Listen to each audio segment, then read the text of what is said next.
अनंत कोटि दंडवत सतगुरु देव को। अपना कल ब्रह्म प्रकाश का विषय चल रहा था। 281 श्लोक हुए थे, जिसमें ये था, ये समझाया था कि सारी सृष्टि में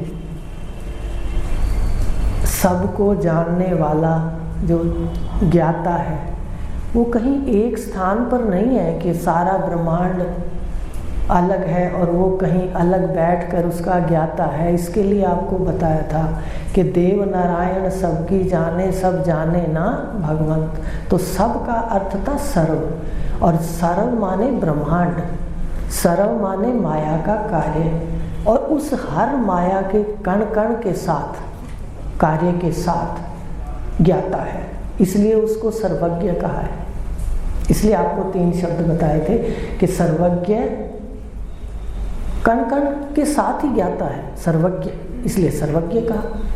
फिर सर्वम कहा, सर्वज्ञ है और सारा जो भी है, उद्भिज खानी, स्वेदज खानी, अंडज खानी, जरायुज खानी, ब्रह्मांड पूरा का पूरा, ग्रह नक्षत्र तारे, तो ये है सर्वम। तो सर्वज्ञ भी है, सर्वम भी, और फिर सर्वत्र है। ये नहीं कि एक लोक में है और दूसरे लोकों में नहीं है, एक भारत के अंदर है और विदेश में नहीं है। तो कहा सर्वत्र, सर्वत्र। ये 3 शब्द जो है परमात्मा के लिए आते हैं। तो अब कहा कि इसको जनवाने के लिए, और ये भी बताया था कि ये जो परमात्मा है फिर अलग से नहीं है, मनुष्य के भावों के अंदर भी वही है, भावों का साक्षी, भावों का दृष्टा, भावों का सत्ता देने वाला, प्रेरक, सारा चेतन ही है, आत्मा ही है। और सारे ब्रह्मांड के अंदर जिसको जड़ कहते हैं उसमें भी उस परमात्मा के उपस्थिति है। हर चीज विलक्षण है, हर चीज ज्ञान सहित है। कल उदाहरण दिए थे आपको, सारा ब्रह्मांड ज्ञान से चल रहा है, सारा ब्रह्मांड नियम से चल रहा है, और वो सब बता रहे हैं चंद्रमा सूर्य बिना बोले कि हम किसी की अनुशासन के अंदर कार्य कर रहे हैं। ऐसा विलक्षण है ये परमात्मा। और फिर कहा कि वही आत्मा के रूप में इस देह में है, उसको पहचान लो, और परम शांति का स्थान है। जो शांति जीव ढूंढ रहा है वो इसके स्वरूप में है। तो 282 श्लोक के अंदर ये बात कह दी कि ये बातें कौन दिखाएगा। उसके लिए फिर गुरु के महत्व को बता दिया। गुरुदेव के महत्व को उपनिषद भी ना भूल पाए। ब्रह्मसूत्र में भी गुरुदेव की बात, यहाँ भगवान राम के रामचरितमानस में भी गुरु की महत्ता, और भगवान कृष्ण ने भी गुरु की स्थापना कर दी कि दंडौत प्रसन्न सेवा से सदा ध्यान में रखना। तो ये वो आगे लिखा कि मानव देह, 282 श्लोक है, ये जो ज्ञान है, खुद से बात करना और महावाक्य में खो जाना। पहले तो खोना पड़ेगा ना महावाक्य में। ये वृत्ति वाला जो बैठा है, इसकी बात चल रही है खोने के लिए। आपका असली स्वरूप आत्मा प्रकाशक है, लेकिन इसको तो खोना चाहिए जो सारा दिन विश्व के अंदर भ्रमण करता रहता है, जागते भी भ्रमण करता है, सोते भी भ्रमण करता है। तो कहा महावाक्य के उपासना से, अहम ग्रह उपासना से ये अपने से बात कर सकता है। अब कहा उसके लिए मानव देह सतोगुणी बुद्धि। आप कहोगे हमारी बुद्धि सात्विक नहीं है, तो हमारे ऋषियों ने लिखा है कि जो ब्रह्म वेता के पास पहुंच जाता है किसी कारणवश, तो कर्मों से पहुंचता है, किसी कारण से, कोई रिश्ता, शरीर का संबंध है, प्यार का संबंध है, या कोई जानकारी में आ जाए तो मिल जाए। तो कहा कि ये सतोगुणी बुद्धि आने पर, रोज सुनने पर अपने आप हो जाती है, बुद्धि का परमार्जन हो जाता है। आपको बताया था पिछले दिनों, विज्ञानमय कोश में चिद जड़ ग्रंथि खोलने से विज्ञानमय कोश कब विकसित होता है, बुद्धि कब विकसित होती है, प्रज्ञा कब स्वरूप में आती है। वृत्ति में आएगी ना प्रज्ञा की वृत्तियां, समझदार बुद्धि।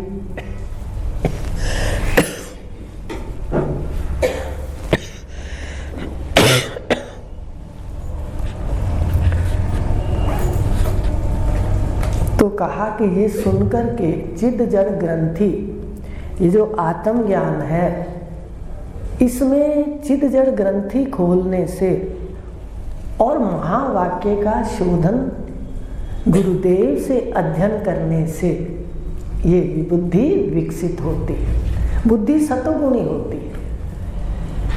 पांचों कोशों को शुद्ध करने में ये जो चौथा कोश आपको बताया है विज्ञान में बुद्धि, ये दो काम से शुद्ध होती है, दो काम से विकसित होती है। बाकी पूर्ण रूप से शुद्ध नहीं होती, ना ही पूर्ण रूप से विकसित होती।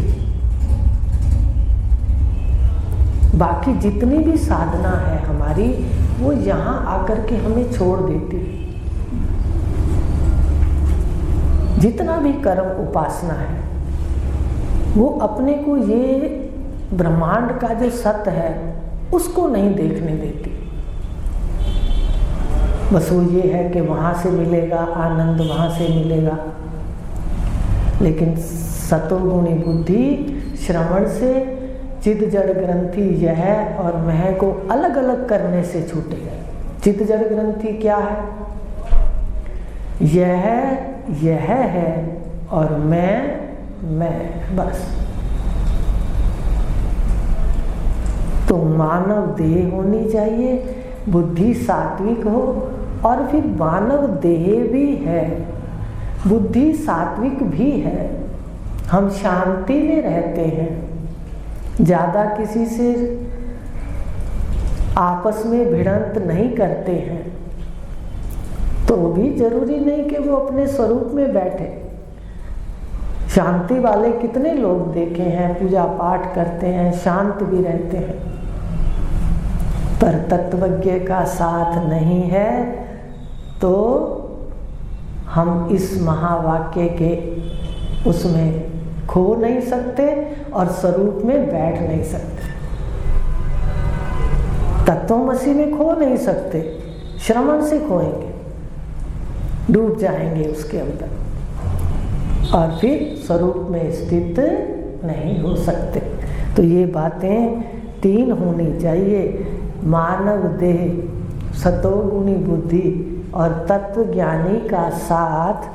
बड़े भाग्य से जिसको मिलता मुक्ति उसके हाथ। उस व्यक्ति के बड़े भाग्य हैं जिसको मनुष्य शरीर मिले, दुर्लभ शरीर।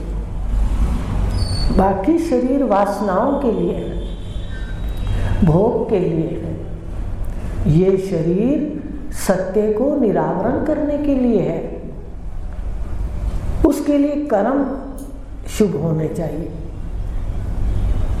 और फिर तत्वज्ञ पुरुष मिलते हैं। तो कहा तत्व ज्ञानी का साथ।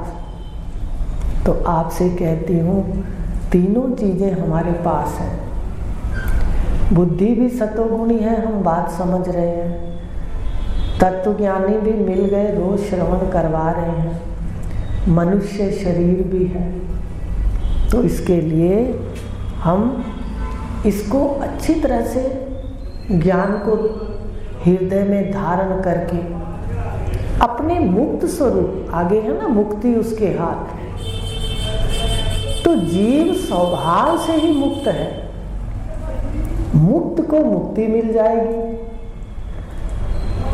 देखो तीन चीजें हैं, मनुष्य शरीर, सतोगुणी बुद्धि, तत्व ज्ञानी का साथ बड़े भाग्य से संजोग बनता है ऐसा, तो मुक्ति उसके हाथ। तो मुक्ति हाथ का मतलब ये है कि जो इसको भ्रम था, मरने का भ्रम, आज भी मरने का भ्रम है। कितने हमारे आसपास हैं, हम देखें, वो कहते हैं मरेंगे, तो मरने के भ्रम से छूटते हैं। मुक्त तो इस जीव का अपना स्वरूप है, और ये मुक्त पुरुष ही गुरु के पास जाता है मुक्त होने के लिए। मुक्त आपका स्वरूप है, भ्रम को हटाना है। देखो, अगर मर ही जाते तो मरने को देखता कौन, आके वर्णन कौन करता? अगर मर ही गए, एक छोटा सा विचार है, भाई मर ही जाते, आ रही है बात समझ में, मर ही जाते तो मरने का साक्षी, और फिर आके वर्णन कौन करता? डरता कौन? मरना आपका स्वभाव नहीं है, याद रखना।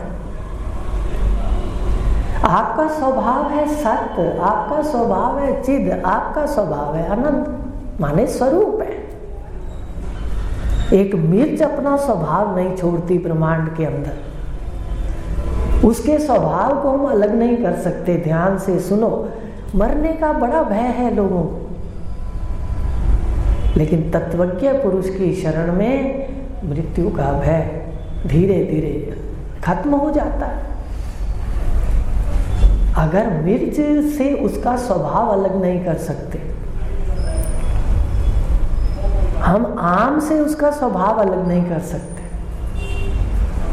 हम गन्ने से उसका स्वभाव अलग नहीं कर सकते मिठास, तो बताओ जो ये जीव है ये अमर स्वरूप है, इसका स्वभाव मृत्यु नहीं है, ये अजर अमर है, तो ये कैसे अपना स्वभाव छोड़ेगा? ये कैसे मरेगा? जब कोई भी वस्तु ब्रह्मांड की अपना स्वभाव नहीं छोड़ती, आप दिखा दो छुड़ा के, किसी वस्तु से उसका स्वभाव अलग करके दिखा दो। स्वभाव वस्तु का जोड़ा है सनातन जान तो जब परमात्मा का स्वरूप है, ईश्वर का अंश है, तो मृत्यु इसका स्वभाव ही नहीं है, स्वरूप ही नहीं है।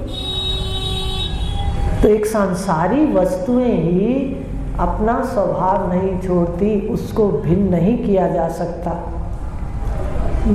इसको कैसे, इसका स्वभाव अमरता जो है उसको कैसे अलग करेंगे? जीव अजर अमर और असंग है। भूल से बरगलाते रहते हैं, उससे मेरी आसक्ति है, उससे मेरा लगाव है, आपका नहीं है, मन आगे आता है। आप असंग हो, देखो आप आनंद स्वरूप हो, असंग हो, आप पर जगत का कोई भी रंग नहीं चढ़ता, याद रखना। एक उदाहरण ले लेते हैं, संसार के रंग जितने भी हैं वो फीके हैं, कच्चे हैं। संसार के रंग सच्चाई को स्वीकार करेंगे तो मुक्त स्वरूप हैं, मुक्त साक्षात हो जाएंगे। संसार के रंग कच्चे हैं, ये भी कहा हमारे ऋषियों ने कि जो जितना चड़कीला भड़कीला रंग होता है वो जल्दी फिट जाता है। संसार के रंग माँ के रंग में रंगता है बच्चा, में गोद से अलग नहीं होता। देखिए बिना सोचे कैसे वो रंग धीरे धीरे उतर जाता है, वो गोद से अलग हो जाता है और माँ अलग हो जाती है। आसक्ति कैसे, उसका आसक्ति का रंग, माँ का रंग, पुत्र का रंग, देखो कैसे धीरे धीरे ये कच्चे रंग है, उतरते रहते हैं।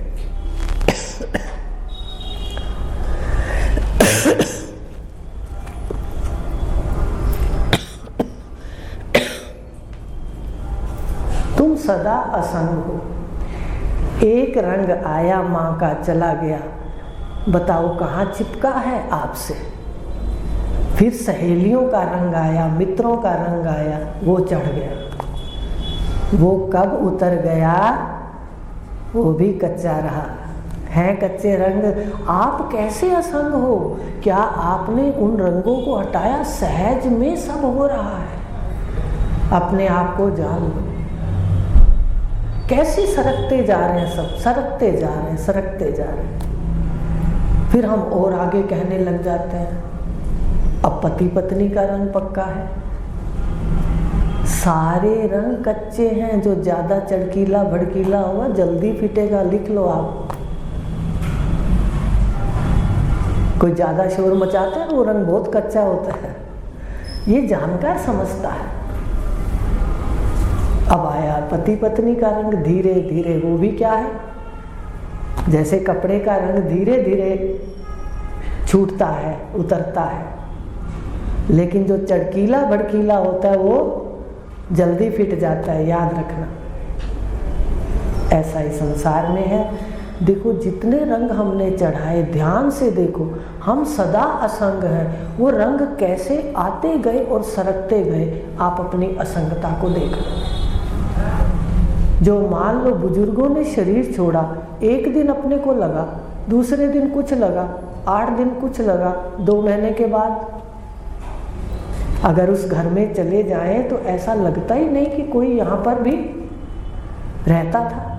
ऐसा व्यक्ति कैसे सरक गया। देखो तुम कैसे असंग हो, अपनी असंगता को पहचानो, अपनी असंगता में बैठो। आपका स्वभाव है, आपका स्वरूप है असंग, आपका स्वरूप है अमरता, देख लीजिए।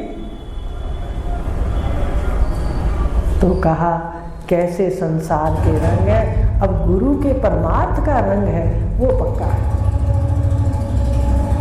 अगर हम समझ जाते हैं कि सच्चाई वास्तव में क्या है, तो ज्ञान का, सच्चाई का रंग, जिसको गुरु का रंग कहते हैं, वो पक्का होता है। वो ऐसा पक्का होता है कि वो नहीं उतरता। फिर एक बार लग जाए, जितना लग जाए, इसलिए बार बार कहते हैं कि एक ही रंग में, ज्ञान के रंग में बार बार अपने हृदय को डुबकी लगाओ। भाई किसी रंग के अंदर कपड़ा बार बार उसमें डुबकी लगाएंगे तो वो पक्का हो जाता है, वो रंग उस कपड़े पर। ऐसे ही ये मन के रंग पर, मन को बार बार गुरु के रंग में, सत्य के रंग में डुबा दो, ये पक्का होता जाएगा। और मन अगर शठ है, रामचरितमानस में भी है, मन अगर संसार में लिप्त है और विपरीत ख्याल रखता है, शठ कहते हैं उसको, उसकी प्रीत हल्की होती है। समझ रहे हो, ये लक्षण है। हम अपने लक्षणों से अपने मन को संवारें, उसको महत्व दिखाएं कि कोई साथ जब नहीं होगा तो एक गुरु का शब्द होता है, वो मिलना, वो स्थिति में स्थित होना अहेतु की कृपा है। तो भगवान का कहना तो मानना चाहिए ना, दंडौत प्रश्न और सेवा। अहंकार झुकता है इससे। तो इस प्रकार संसार के रंग कब सरक गए, आज जाके मनन करना मेरे भाई बहनों। आप कहते हो भाई मैं संग, मेरे तो चिपक गए, आसक्ति हो गई। अरे कहाँ, गहराई से देखोगे तो सब सरक गए। बड़े से बड़े आए और आगे सरक गए। तुम वैसे के वैसे असंग हो, तुम वैसे के वैसे अमर हो, मुक्त हो, किसी ने तुम्हें नहीं पकड़ा। इसलिए नित्य मुक्त अपना स्वरूप है। गुरुदेव सिर्फ क्या करेंगे, उसको निरावरण करेंगे। आगे की लाइन है, मानव देह सतो गुणी बुद्धि तत्व ज्ञानी का साथ, बड़े भाग्य से जिसको मिलता मुक्ति उसके हाथ। तो वो मुक्त पुरुष जो सतगुरु मिल जाएं, उनका संग कर लेता है, तो मुक्त है, वो मुक्त है, बस उसको पता लग जाता है, ज्ञान हो जाता है कि मैं मुक्त स्वरूप शुद्ध बुद्ध आत्मा ब्रह्म हूँ। क्या पता चल जाता है? मैं, जो मैं है ना, ये मैं बोल रही है, मैं मुक्त स्वरूप शुद्ध बुद्ध आत्मा ब्रह्म हूँ। तो ये जो बंधन है ये हमारे वास्तविक नहीं है, हम सदा मुक्त हैं। तो मुक्त स्वरूप भ्रम से बंधा हुआ है, वो भ्रम से बोलता है, शरीर बन के बोलता है कि मैं मरता हूँ, मैं बंधन में। पर ध्यान से देखो, आप इतने असंग हो कि शरीर की सब अवस्थाएं भी सरक गई, आप ज्यों के त्यों साक्षी हो। और सारी आसक्तियां भी, कभी किससे सूट से भी हम आसक्ति कर लेते हैं, कहते हैं भाई ये सूट तो बहुत अच्छा है, उसको आराम से पहनते हैं। लेकिन देखो कैसे उसकी आसक्ति छूट गई, दूसरा सूट आ गया तो पहला सूट। ऐसे माँ गई, माँ की आसक्ति छूटी, दोस्त आ गए, दोस्तों की छूटी, पति पत्नी आ गए, संतान आ गई, ठीक है। ऐसे देखो कैसे छूटता जा रहा है। ये जगत सरक रहा है, ये संसार हर क्षण सरक रहा है, हम झूठ मूठ इसमें उलझ रहे हैं। वास्तव में तुम सदा असंग हो, देह को में बैठ के कहते हो, मृत्यु इसकी देखते हो और आरोपित मैं में करते हो। मृत्यु तो इसकी देखते हो, शरीर की, आरोपित कहाँ करते हो? मैं में। तो विचार करना है, अगर मर जाते तो उसको देखकर वर्णन कौन करता, फिर आकर के डरता कौन? इसलिए तुम अमर हो, असंग हो, सब सरक गया, पर आप वैसे के वैसे आनंद में भी कहते रहते हैं। कभी माँ में आनंद है, फिर दोस्तों में, देखो सरकता गया संसार और आनंद वैसे का है वैसे का वैसे। फिर पति पत्नी आ गए, उसके बाद फिर कोई और आनंद आ गया। आनंद अपना स्वरूप है, संसार सरक रहा है, हम हर जगह अपना आनंद फेंक रहे हैं। इसलिए अब फेंको, कोई बात नहीं है, खूब फेंको, पर जानकारी से फेंको कि मैं ही फेंक रहा हूँ और मैं ही उठा रहा हूँ। तो सैर करो दुनिया की ज्ञान सहित, कर्म सुसुखदाई। तो आज अपने ने लिया कि 3 चीज़ें हमारे पास हैं और वो हमारे पास है। तो अब ये भाग्य से मिली हैं, तो इस भाग्य को भुना लो। रोज अपनी संध्या वंदना, नियम से स्मृति, शब्द को चलाना, सब ध्यान में रखो।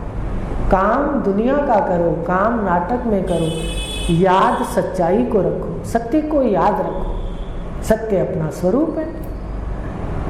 तो इस प्रकार आगे का श्लोक है, मुक्ति जो उसके हाथ में है। तो अगले श्लोक में बताया मुक्ति तो खुद का स्वरूप है। 283 से ये किसने उपदेश किया? हमने जाके कहा गुरुदेव बड़ा दुखी हूँ, मुझे मुक्त करिए दुखों से। तो उन्होंने आगे से उपदेश किया कि मुक्ति तो तेरा स्वरूप है और बंधन तेरा भ्रम है। मुक्ति तेरा स्वरूप है और बंधन तेरा भ्रम है, इसलिए भ्रम को काटना है। मुक्ति तो खुद का स्वरूप है, यही सतगुरु उपदेश निरावरण शास्त्र कर दे, मिटे बंध कलेश। देखो ऐसे कामिल पुरुष जो सारे 6 दर्शनों में सबको निरावरण कर देते, शास्त्रों को भी। क्या चार्वाक कह रहा है, क्या सांख्य कह रहा है, क्या योग कह रहा है, कहाँ तक जाकर के वो अपने घर में बैठते हैं, ये सारा निरावरण कर दिया। कर्म क्या कह रहा है, तुझे क्या मिलेगा, धर्म क्या कह रहा है, वो तुझे धार्मिक ग्रंथों को निरावरण कर दिया, 4 वेदों को निरावरण कर दिया। उनके वेदांत को निवारण कर दिया कि क्या मिलेगा तुम्हारे को, हर वस्तु से साफ बता दिया। परम शांति केवल आत्मा से, अपने घर जाने पे मिलेगी। बाकी उन्होंने बता दिया शास्त्रों में क्या है, कहाँ तुझे पुण्य मिलेगा, कहाँ तुझे पाप मिलेगा। पाप से नरकों में घूम लेना, पुण्य से स्वर्गों में घूम लेना, फिर भी शरीर में आना पड़ेगा। दूर दूर घूम करके फिर कहाँ आना पड़ेगा? कहते फिर यहाँ आना पड़ेगा। तो आज ही बैठे हो, आज ही जान लो। तो कहा, सतगुरु ने उपदेश किया, मुक्ति तो खुद का स्वरूप है, यही सतगुरु उपदेश निरावरण शास्त्र कर दे, मिटे बंध क्लेश। सारे क्लेश मिट जाते हैं। ठीक है, ये जो शरीर के क्लेश हैं ये भी मिट जाते हैं, मन के क्लेश भी मिट जाते हैं, और जितने शास्त्र हैं उनका ज्ञान करा देते हैं, निरावरण करा देते हैं कि तू भटक मत, इस स्थान पर ये मिलता है। हर स्थान को, हर शास्त्र को, धर्म शास्त्र, न्याय शास्त्र, मीमांसा शास्त्र, पुराण, वेद, उपनिषद, सारे ही तो बता देते हैं। अब निरावरण कर देते हैं और फिर कहते हैं भाई जो तुझे अच्छा लगे वो ग्रहण कर ले। तो सारे शास्त्रों को निरावरण कर देते हैं, जिससे सत्य समझ आते ही बंधन, झूठे बंधन है सारे संकल्पों के, अभी बताया आपको, वो भी मिट जाते हैं और क्लेश भी मिटते हैं। दो प्रकार के क्लेश हैं, एक तो मानसिक और एक शारीरिक। तो आज इतना ही लेंगे। बिना शास्त्रों को निरावरण हुए, हर ज्ञान को समझे बगैर, कर्म को समझे बगैर कर्म को नहीं छोड़ना। छूटना अलग बात है, छोड़ना अलग बात है, फर्क है दोनों में। इसलिए सारे शास्त्रों को वो निरावरण करते हैं। कहते हैं भाई जो तुझे अच्छा लगे, जहाँ जाना अच्छा लगे वहाँ ले लो वो बात। लोकों में भ्रमण करना अच्छा लगता है तो ले लो ये बात। अगर शांति से घर बैठना अच्छा लगता है तो आओ अंदर चले। योग से अंदर जाने की शुरुआत हो जाती है। कर्म उपासना में तो हम बाहर ही घूमते रहते हैं। योग अंदर का कर्म है, वो भी कर्म जन्य योग है। देखो, अभ्यास जन्य योग है, और ये कृष्ण का नित्य योग है। ज्ञान योग कहा अभी 16वें अध्याय के अंदर भगवान ने अभी कहा, निर्भय चित्त की शुद्धि रहना ज्ञान योग। तो वही बता रहे हैं। तो सतगुरुदेव एक सिर्फ हमारे को आत्मा तक नहीं पहुंचाते, सारे शास्त्र निरावरण कर देते। सारे भ्रम जो थे, संसार के भ्रम थे, शास्त्रों के भ्रम थे, वो सारे छूट जाते हैं। तो ये कृपा है तत्वज्ञ की। तो आज 283 श्लोक हो गए ब्रह्म प्रकाश के। मुक्ति खुद का स्वरूप है, भ्रम को हटाना है, ये सतगुरुदेव कह रहे हैं। और सारे शास्त्रों को निरावरण कर देते हैं कि जितने शास्त्र हैं वो समझा के दिखा देते हैं कि देखो शास्त्र ये कह रहे हैं, तुझे क्या चाहिए, बाहर भ्रमण करना है लोकों में या के घर में शांति में रहना है, ये तू खुद चुन ले। तो इस प्रकार अब कल लेंगे 284। कल फिर ये बात याद दिला देना कि नाद बिंदु ही सारे ब्रह्मांड में है, कैसे अद्वैत है वो बताया ना, कण कण उसकी खुशबू, उसमें आज फिर लेना थोड़ा रह गया। कल लेंगे इसको कि कैसे सारे शास्त्रों में क्या सत्य बताया, क्या आखिरी शास्त्र में जो वेदांत कहा, उपनिषद कहा, इसमें क्या सत्य बताया, कल लेंगे। ओम पूर्णमदः